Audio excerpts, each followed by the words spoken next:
സിന്ദൂരരേഖ ഭാഗം 20. മനു അധികം താമസിക്കാൻ നിൽക്കാതെ വേഗം തന്നെ പാക്ക് ചെയ്ത് വെച്ച സാധനങ്ങളൊക്കെ എടുത്തു വെച്ചു.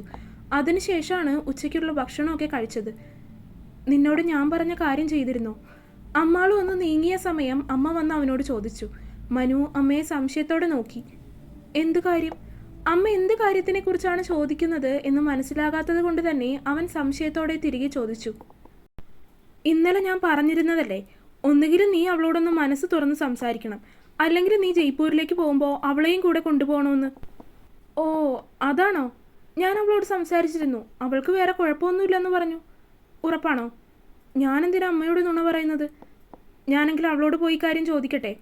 മനു പറയുന്നതിൽ അത്ര വലിയ ഉറപ്പില്ലാത്തതുപോലെ തോന്നിയതും അമ്മ വീണ്ടും അവനോടത് എടുത്തു ചോദിച്ചു. അമ്മ, ഞാനെന്തിനാ അമ്മയോട് നുണ പറയുന്നത്? അമ്മയ്ക്ക് എന്നെ അത്ര പോലും വിശ്വാസമില്ലേ? അല്പം ഗൗരവത്തിൻ്റെ ശബ്ദത്തിലായിരുന്നു മനു അമ്മയോട് അത് തിരികെ ചോദിച്ചത്. അവൻ അങ്ങനെ ചോദിച്ചതും അത് സമ്മതിച്ചു എന്ന രീതിയിൽ അമ്മയൊന്ന് മൂളി. ബാഗ് പാക്ക് ചെയ്ത് കഴിഞ്ഞെങ്കിലും ഇനിയും എന്തൊക്കെയോ ചെയ്യാനുണ്ടെന്ന് പറഞ്ഞ് മനു മുകളിലേക്ക് കയറിപ്പോയി. ലാപ്ടോപ്പും മറ്റു സാധനങ്ങളൊക്കെ ചാർജ് ചെയ്യാനിട്ടിരുന്നതൊന്നും പാക്ക് ചെയ്ത് വെച്ചിട്ടില്ല. അതൊക്കെ എടുക്കാൻ കൂടിയിട്ടാണ് അവൻ മുകളിലേക്ക് പോയിരിക്കുന്നത്. അമ്മാളു അമ്മാളു അങ്ങനെ വെറുതെ ഇരിക്കുന്ന നേരത്താണ് അമ്മയുടെ മുറിയിൽ നിന്നും അമ്മ അവളെ വിളിക്കുന്ന ശബ്ദം കേട്ടത്. എന്തോ എന്ന് തിരികെ വിളി കേട്ടുകൊണ്ട് അവൾ അമ്മയുടെ മുറിയിലേക്ക് നടന്നു. എന്താ ശ്രീയമ്മേ? അവൾ ചോദിച്ചുകൊണ്ടാണ് അകത്തേക്ക് കയറിയത്. മനു നിന്നോട് സംസാരിച്ചിരുന്നോ? അമ്മ അവളോട് സംശയത്തോടെയാണ് ചോദിച്ചത്. അതിന് അമ്മാള് പതിയൊന്ന് പുഞ്ചിരിച്ചു. ശേഷം തലയാട്ടി. എന്താ പറഞ്ഞത്, ചോദിച്ചത് എന്നൊന്നും ഞാൻ ചോദിക്കുന്നില്ല. എന്തായാലും നിന്റെ ഭാഗം നീ അവനോട് തുറന്നു പറയണം. അമ്മ പറഞ്ഞതും അമ്മാള് തലയാട്ടി. കുറച്ചു സമയം അങ്ങനെ ഇരുന്ന് സംസാരിച്ചു കഴിഞ്ഞ് അമ്മാള് പതിയെ മുകളിലേക്ക് നടന്നു. മുകളിലേക്ക് വന്ന് നോക്കിയപ്പോൾ മനു ലാപ്ടോപ്പിൽ എന്തൊക്കെയോ കാര്യമായ കാര്യങ്ങൾ ചെയ്യുന്ന തിരക്കിലായിരുന്നു. അവനെ ഒന്ന് നോക്കിക്കൊണ്ട് അമ്മാള് മുറിക്കകത്തേക്ക് കയറി. അവൾ അകത്തേക്ക് വരുന്നത് കണ്ടതും മനു അവളെ ഒന്ന് തലയുയർത്തി നോക്കി. എനിക്കൊരു കാര്യം പറയാനുണ്ട്. അല്പം ഗൗരവത്തിൽ തന്നെ അമ്മാള് പറഞ്ഞതും മനു അവളെ സംശയത്തോടെ നോക്കി. അവൻ്റെ മുഖത്ത് അവൾക്ക് പറയാനുള്ളത് തന്നോടാണോ എന്ന രീതിയിലൊരു സംശയത്തോടെയുള്ള ഭാവമായിരുന്നു. എന്നോട് പറയാനുണ്ടെന്നാണോ? മനു ഇരുന്നിടത്തു നിന്ന് എഴുന്നേറ്റുകൊണ്ട് അവളോട് സംശയത്തോടെ ചോദിച്ചു. അതിന് അമ്മാളു അതേന്ന രീതിയിൽ തലയാട്ടി. എന്താ? ലാപ്പ് അടച്ചു വെച്ചുകൊണ്ട് മനു അവളെ തന്നെ നോക്കി. എനിക്ക് നിങ്ങളെ ഇഷ്ടമാണ്. ഒരു വരി കൊണ്ട് അവൾക്ക് പറയാനുണ്ടായിരുന്നതെല്ലാം അവൾ പറഞ്ഞു തീർത്തിരുന്നു. പെട്ടെന്ന് ഒരു നിമിഷം മനു അവൾ എന്താണ് പറഞ്ഞതെന്ന് കേൾക്കാത്തത് കൊണ്ട് തന്നെ സംശയത്തോടെ അവളുടെ മുഖത്തേക്കൊന്ന് നോക്കി. അവൾ പറഞ്ഞത് തനിക്ക് മനസ്സിലാകാത്തതാണോ അല്ലെങ്കിൽ താൻ കേട്ടതിൻ്റെ കുറ്റമാണോ എന്ന് അവനും മനസ്സിലാകുന്നുണ്ടായിരുന്നില്ല. എന്താ പറഞ്ഞത്? ഞാൻ പറഞ്ഞത് കേട്ടില്ലെന്നുണ്ടോ? എനിക്ക് നിങ്ങളെ ഇഷ്ടമാണെന്ന്. അമ്മാളു അത്രയും തന്നെ അവനോടത് വീണ്ടും ആവർത്തിച്ചു പറഞ്ഞു. എന്നെ? You mean? I mean what I meant. അവൻ സംശയത്തോടെ പറഞ്ഞു തുടങ്ങിയപ്പോൾ തന്നെ അമ്മാളു അത് തിരികെ പറഞ്ഞിരുന്നു. മനു അപ്പോഴും അവൾ പറഞ്ഞത് കേട്ടതിലുള്ള ഞെട്ടലിലായിരുന്നു. അവളുടെ ചോദ്യത്തിന് ഉത്തരത്തിലും അവൻ്റെ കണ്ണുകൾ മിഴിഞ്ഞുപോയി. എനിക്ക് നിങ്ങളെ ഇഷ്ടമാണ്. ഇതെപ്പോ എങ്ങനെയെന്നൊക്കെ പറയാനാണെങ്കിൽ ഒരുപാട് പറയാനുണ്ട്. അതെന്തായാലും നിങ്ങൾക്ക് പോകാനുള്ള ഈ ഒരു സമയം കൊണ്ട് പറഞ്ഞു തീർക്കാനാവുന്നതല്ല. അതുകൊണ്ട് ഇപ്പോൾ പറയുന്നില്ല. എങ്കിലും നിങ്ങൾ പോകുന്നതിന് മുൻപ് ഈ ഒരു കാര്യം എനിക്ക് നിങ്ങളോട് തുറന്നു പറയണമെന്ന് കരുതി. എനിക്ക് നിങ്ങളെ ഇഷ്ടമാണ്. ഇഷ്ടമെന്ന് പറയുമ്പോൾ വെറുമൊരിഷ്ടമല്ല. അമ്മാളു അത് പറഞ്ഞ് അവൻ്റെ മുഖത്തേക്കൊന്ന് നോക്കി. I need you to be in my life forever. അവൾ അവൻ്റെ കണ്ണുകളിലേക്ക് നോക്കിയായിരുന്നു അത് പറഞ്ഞത്. മനു ഒരു നിമിഷം കേട്ടത് വിശ്വസിക്കാനാവാതെ അവിടെ തന്നെ സ്തബ്ധനായി നിന്നുപോയി. ഐ നോ, ഞാൻ പെട്ടെന്ന് ഇങ്ങനെ ഒരു കാര്യം പറഞ്ഞപ്പോൾ നിങ്ങൾക്കത് ചിലപ്പോൾ അക്സെപ്റ്റ് ചെയ്യാൻ കഴിഞ്ഞു എന്ന് വരില്ല. എങ്കിലും സാരമില്ല. ഇപ്പോൾ ഞാനത് നിങ്ങളോട് പറയണമെന്ന് എനിക്ക് തോന്നിയത് കൊണ്ട് പറഞ്ഞതാണ്. അമ്മാളു അവനോട് പറയുന്നത് തുടർന്നു. മനു അപ്പോഴും ഒരക്ഷരം പോലും തിരികെ മിണ്ടാതെ അവൾ പറയുന്നതെല്ലാം കേട്ട് നിൽക്കുകയായിരുന്നു. ആൻഡ് ഒരു കാര്യം കൂടി, ജയ്പൂരിൽ പോയി വരുമ്പോൾ be ready to accept me. എനിക്ക് അധികം നാളിങ്ങനെ കാത്തിരിക്കാനൊന്നും ആവില്ല. I'm not that much patient like typical ladies. Ammalu അവൻ്റെ മുഖത്തേക്ക് നോക്കി ഗൗരവത്തോടെ തന്നെ പറഞ്ഞതും മനു അവളെ ഒന്ന് നോക്കിയതല്ലാതെ ഒന്നും പറഞ്ഞില്ല. മനു ഒന്നും തിരികെ പറയുന്നില്ലെന്ന് കണ്ടതും അമ്മാളു പിന്നെയും ഒന്നും സംസാരിക്കാൻ നിൽക്കാതെ തിരികെ താഴേക്ക് നടന്നു പോയിരുന്നു. വൈകുന്നേരം ഉണ്ണി കൂടി വന്നതിന് ശേഷമാണ് മനു പോകാനായി ഇറങ്ങിയത്. ഉണ്ണിയാണ് അവനെ റെയിൽവേ സ്റ്റേഷനിലേക്ക് ആക്കി കൊടുക്കുന്നത്. അതുകൊണ്ട് ഉണ്ണി വന്ന് അവൻ ചായയൊക്കെ കുടിച്ചു കഴിഞ്ഞതിന് ശേഷം രണ്ടുപേരും ഒരുമിച്ചാണ് റെയിൽവേ സ്റ്റേഷനിലേക്ക് പോകാനായി ഇറങ്ങിയത്. അന്നേരം അവനോട് സംസാരിച്ചതിന് ശേഷം അമ്മാളുവിനോട് അവനൊന്നും മിണ്ടിയിട്ടില്ല. അമ്മാളുവും അവനോടൊന്ന് തിരികെ മിണ്ടാൻ പോയില്ല. പോകുന്നതിന് മുൻപേ മനു അമ്മാളുവിനെ ഒന്ന് തിരിഞ്ഞു നോക്കി. അവളും അന്നേരം അവനെ തന്നെ നോക്കി നിൽക്കുകയായിരുന്നു. അവളെ ഒന്ന് നോക്കുക മാത്രം ചെയ്തുകൊണ്ട് അവൻ കാറിലേക്ക് കയറിയിരുന്നു.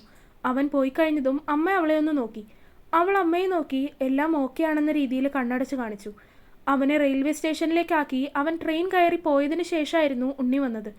ഭക്ഷണമൊക്കെ കഴിച്ചു കഴിഞ്ഞ് പോയതുകൊണ്ട് അധികം താമസിക്കാൻ നിൽക്കാതെ എല്ലാവരും അന്ന് നേരത്തെ കിടക്കുകയും ചെയ്തിരുന്നു. അന്ന് രാത്രി മനു ഇല്ലാത്തത് കൊണ്ട് തന്നെ അമ്മാളു അമ്മയുടെ കൂടെ ആയിരുന്നു കിടന്നിരുന്നത്.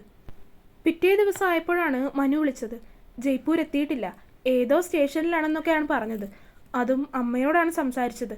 അമ്മാള് പിന്നെ അമ്മയുടെ കയ്യിൽ നിന്ന് ഫോൺ നിർബന്ധിച്ച് വാങ്ങി അവനോട് സംസാരിക്കാനും നിന്നില്ല. ദിവസങ്ങൾ പതിയെ കഴിഞ്ഞു പോയി.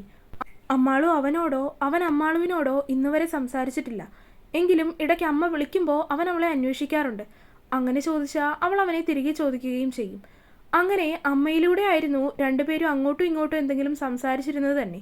അതിലുപരി രണ്ടുപേരും പരസ്പരം അങ്ങോട്ടും ഇങ്ങോട്ടും സംസാരിക്കാൻ തയ്യാറായിരുന്നില്ല എന്നുകൂടി പറയുന്നതാവും ശരി. ഒരാഴ്ച എന്ന് പറഞ്ഞായിരുന്നു അവൻ പോയത്. എങ്കിലും പിന്നീട് അവിടുത്തെ തിരക്കും മറ്റു കാര്യങ്ങളൊക്കെ കൂടിയായപ്പോൾ ഒരാഴ്ചയെന്നുള്ളത് വീണ്ടും നീണ്ടുപോയിരുന്നു. അങ്ങനെ അടുത്ത തിങ്കളാഴ്ച വന്നതും തിരികെ അവൾ കോളേജിലേക്ക് ജോയിൻ ചെയ്തു. ക്ലാസ്സിലേക്ക് കയറി ചെന്നപ്പോൾ തന്നെ കുട്ടികൾക്കെല്ലാം കല്യാണത്തിൻ്റെ വിശേഷങ്ങളും ഹസ്ബൻഡിനെ കുറിച്ചുള്ള കാര്യങ്ങളും ഒക്കെ അറിയണം. വിശേഷങ്ങളൊക്കെ പറഞ്ഞു കഴിഞ്ഞതിന് ശേഷമായിരുന്നു അമ്മാളു ക്ലാസ്സൊക്കെ എടുത്തു തുടങ്ങിയത്. അങ്ങനെ ക്ലാസ്സിൽ കൂടി പോയി തുടങ്ങിയതും ആകെ തിരക്കിലായി. എങ്കിലും മനസ്സിൽ അവനെക്കുറിച്ചുള്ള ചിന്തകളുണ്ടെങ്കിലും ആരോടും ഒന്നും ചോദിക്കാനോ പറയാനോ കഴിയുന്നില്ലായിരുന്നു. അവനെ വിളിക്കണം, സംസാരിക്കണം എന്നൊക്കെ ഉണ്ടെങ്കിലും മനസ്സിലുള്ള വാശി അതിനനുവദിക്കാത്തതുപോലെ.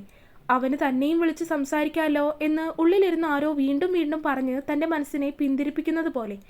പക്ഷേ അന്നേരം തൻ്റെ ഉള്ളിൽ അവനോട് പ്രണയമാണെന്നും അവന് തന്നോട് അങ്ങനെ ഒരു കാര്യം ഇല്ലെന്നുള്ളതും അമ്മാൾ ഓർത്തിരുന്നില്ല. അവളുടെ ഉള്ളിൽ അവൻ തന്നെ ഒന്ന് വിളിക്കുന്നില്ലല്ലോ എന്ന വിഷമവും ദേഷ്യവും കൂടി കലർന്നൊരു വികാരമായിരുന്നു. അങ്ങനെ ഏകദേശം 1.5 ആഴ്ച കഴിഞ്ഞപ്പോഴാണ് മനു തിരികെ നാട്ടിലേക്ക് വരുന്നുണ്ടെന്ന് പറഞ്ഞത്. അക്കാര്യവും അവൻ അമ്മയോട് തന്നെയായിരുന്നു വിളിച്ചു പറഞ്ഞത്. അമ്മ അത് പറഞ്ഞപ്പോൾ അമ്മാളുവിന് പ്രത്യേകിച്ചൊന്നും തോന്നിയില്ല. എങ്കിലും അമ്മയുടെ മുൻപിൽ സന്തോഷം അഭിനയിച്ചു. എങ്ങനെയായാലും അവൻ വന്നതിന് ശേഷം ഈയൊരു കാര്യത്തിനൊരു തീരുമാനം ഉണ്ടാക്കണം എന്ന കാര്യവും അമ്മാളു അന്നേരം മനസ്സിൽ തീരുമാനിച്ചിരുന്നു. അങ്ങനെ അന്നേ ദിവസം വൈകുന്നേരം വരും എന്നാണ് പറഞ്ഞിരിക്കുന്നത്. അതുകൊണ്ട് തന്നെ വെറുതെ ലീവെടുത്ത് ലീവ് കളയേണ്ടെന്ന് കരുതി രാവിലെ തന്നെ കോളേജിലേക്ക് പോകാനായിട്ട് ഒരുങ്ങിക്കൊണ്ടിരിക്കുകയായിരുന്നു അമ്മാളു. രാവിലെ കോളേജിലേക്ക് പോകുന്നതിന് വേണ്ടി സാരി ഉടുക്കുന്ന തിരക്കിലായിരുന്നു അവൾ. പെട്ടെന്ന് ആരോ വാതിലിൽ തന്നെ തട്ടി വിളിക്കുന്ന ശബ്ദം കേട്ടതും അമ്മയായിരിക്കുമെന്ന് കരുതി അവൾ വേഗം പോയി വാതിൽ തുറന്നു. എന്നാൽ മുന്നിൽ നിൽക്കുന്ന ആളെ കണ്ടതും അവളുടെ കണ്ണുകൾ രണ്ടും ഇപ്പോൾ പുറത്തു വരുന്ന രീതിയിൽ മിഴിഞ്ഞുപോയി. മുന്നിൽ കൂളിംഗ് ഗ്ലാസ് ഒക്കെ വെച്ച് നിൽക്കുകയാണ് മനു. അവളെ കണ്ടിട്ടും അവൻ്റെ മുഖത്ത് പ്രത്യേകിച്ച് ഭാവവ്യത്യാസമൊന്നുമില്ല. പക്ഷേ അമ്മാളുവിൻ്റെ മുഖത്ത് നല്ല രീതിയിലുള്ള ഭാവവ്യത്യാസം വന്നിരുന്നു. അതൊരിക്കലും അവനെ കണ്ടതിലുള്ള ആകാംക്ഷയായിരുന്നില്ല, മറിച്ച് അവൻ ഈ നേരത്ത് വന്നല്ലോ എന്നൊരു ഞെട്ടലായിരുന്നു. മേയായി, അവൻ അകത്തേക്ക് കയറിക്കോട്ടെ എന്ന രീതിയിൽ ആംഗ്യം കാണിച്ചുകൊണ്ട് ചോദിച്ചതും അമ്മാളു വാതിലിൻ്റെ അടുത്ത് നിന്ന് നീങ്ങിക്കൊടുത്തു. അവളെ മറികടന്ന് അവൻ അകത്തേക്ക് കയറിപ്പോയതും അമ്മാളു പിന്തിരിഞ്ഞ് അവനെ ഒന്ന് നോക്കി. അവനെ അങ്ങനെ നോക്കിക്കഴിഞ്ഞപ്പോഴാണ് താനിപ്പോൾ എന്ത് കോലത്തിലാണെന്ന് നിൽക്കുന്നതെന്ന് അവൾ ആലോചിക്കുന്നത്. സാരി എടുക്കുന്ന തിരക്കിലായിരുന്നു. സാരിയുടെ പ്ലീറ്റ്സ് മുഴുവനായിട്ടും എടുക്കാതെ അതൊന്നായി തോളിലേക്ക് വെറുതെ ഇട്ടിരിക്കുകയാണ്.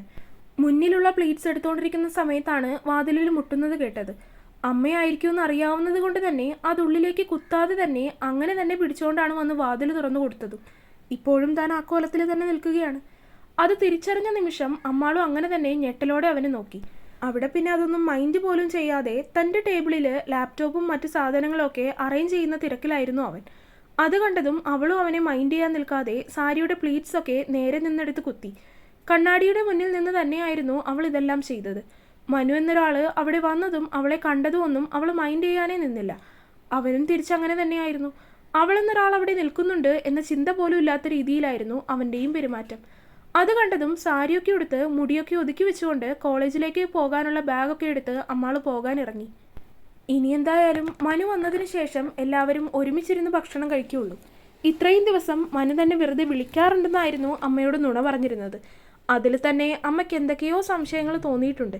എങ്കിലും അതും ഇതും നുണകളൊക്കെ പറഞ്ഞ് മനു വിളിക്കാറുണ്ടെന്ന് തന്നെ അമ്മയെ പറഞ്ഞ് വിശ്വസിപ്പിച്ചു. പക്ഷേ ഇനി അവൻ വന്ന് ഭക്ഷണം കഴിക്കുന്നതിന് മുന്നേ താനെങ്ങാനും പോയാൽ അത് മതിയാവും അമ്മയ്ക്ക് പിന്നീട് ചിന്തിച്ചിരിക്കാൻ. അതുകൊണ്ട് എന്തായാലും കോളേജിലേക്ക് പോകാൻ അല്പം വൈകിയാലും എല്ലാവരും ഒരുമിച്ചിരുന്ന് തന്നെ ഭക്ഷണം കഴിച്ചാൽ മതിയെന്ന് അമ്മാൾ മനസ്സിൽ തീരുമാനിച്ചുകൊണ്ടാണ് താഴേക്ക് ഇറങ്ങിയത്. താഴേക്ക് വന്ന് നോക്കിയപ്പോൾ ഉണ്ണിയും അമ്മയും താഴെ തന്നെ ഇരിക്കുന്നുണ്ട്.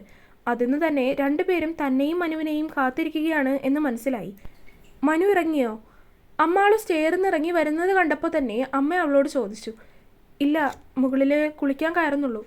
അമ്മാൾ പറഞ്ഞതും അമ്മയൊന്ന് തലയാട്ടി. ഉണ്ണി അന്നേരം അമ്മാളുവിൻ്റെ മുഖത്തേക്ക് തന്നെ നോക്കിയിരിക്കുകയായിരുന്നു. അത് കണ്ടതും അമ്മാളും അവനെ നോക്കി സംശയത്തോടെ പുരിക ഉയർത്തി. ഈ ഒരു 2 ആഴ്ച സമയം കൊണ്ട് തന്നെ രണ്ടുപേരും തമ്മിൽ നല്ലൊരു ബന്ധം ഉടലെടുത്തിട്ടുണ്ട്. ശരിക്കു പറഞ്ഞാൽ ഇപ്പോൾ രണ്ടുപേരെയും കണ്ടാൽ യഥാർത്ഥത്തിൽ ചേട്ടനും അനിയത്തിയും പോലെ തന്നെയാണ്. ആദ്യമൊക്കെ ഏട്ടത്തിന്ന് മാത്രം വിളിച്ചുകൊണ്ടിരുന്ന ഉണ്ണി ഇപ്പോൾ എടി ഏട്ടത്തിന്നൊക്കെയാണ് വിളിക്കുന്നത്. പക്ഷേ അമ്മാളും അവനെ ഏട്ടെന്ന് തന്നെയാണ് വിളിക്കുന്നത്. പക്ഷേ രണ്ടുപേരും ചില നേരം അങ്ങോട്ടും ഇങ്ങോട്ടും പോരാണ്. ചില സമയങ്ങളിൽ ഇവരുടെ അങ്ങോട്ടും ഇങ്ങോട്ടുള്ള വഴക്ക് കാണുമ്പോൾ അമ്മ പോലും വന്ന് പറഞ്ഞു പോകും, മനുവും ഉണ്ണിയും തമ്മിൽ വഴക്കുണ്ടാക്കുന്നതിലും കഷ്ടമായിട്ടാണ് അവളും ഉണ്ണിയും കൂടി വഴക്കുണ്ടാക്കുന്നതെന്ന്. അങ്ങനെ ശരിക്കു പറഞ്ഞാൽ എന്തും ഏതും തുറന്നു പറയാൻ കഴിയുന്ന രീതിയിലുള്ള നല്ലൊരു സഹോദര്യ ബന്ധം രണ്ടുപേരുടെ ഇടയിൽ ഉണ്ടായിട്ടുണ്ട്. അമ്മാളും സ്റ്റെപ്പിൽ നിന്നിറങ്ങി നേരെ വന്ന് ഉണ്ണിയുടെ അടുത്താണ് ഇരുന്നത്. എന്താ നിനക്ക് വയ്യേ? മുഖമൊക്കെ വല്ലാതിരിക്കുന്നു. അവളുടെ കവിളിൽ നിന്ന് പിടിച്ചുകൊണ്ട് ഉണ്ണി ചോദിച്ചതും അമ്മാളും അവനെ സംശയത്തോടെ നോക്കി. ഉണ്ണി അങ്ങനെ ചോദിച്ചപ്പോൾ അമ്മയുടെ നോട്ടവും അമ്മാളുവിൻ്റെ നേർക്കായി. തുടരും. അപ്പോൾ വീഡിയോ കണ്ടവരെല്ലാവരും വീഡിയോ ലൈക്ക് ചെയ്യുക. നിങ്ങളുടെ അഭിപ്രായങ്ങൾ എന്തായാലും അത് കമൻറ്റായിട്ട് അറിയിക്കുക. ചാനൽ സബ്സ്ക്രൈബ് ചെയ്യാത്തവരുണ്ടെങ്കിൽ സബ്സ്ക്രൈബ് ചെയ്യുക. അടുത്ത പാർട്ടായിട്ട് നാളെ വരാട്ടോ. ബൈ.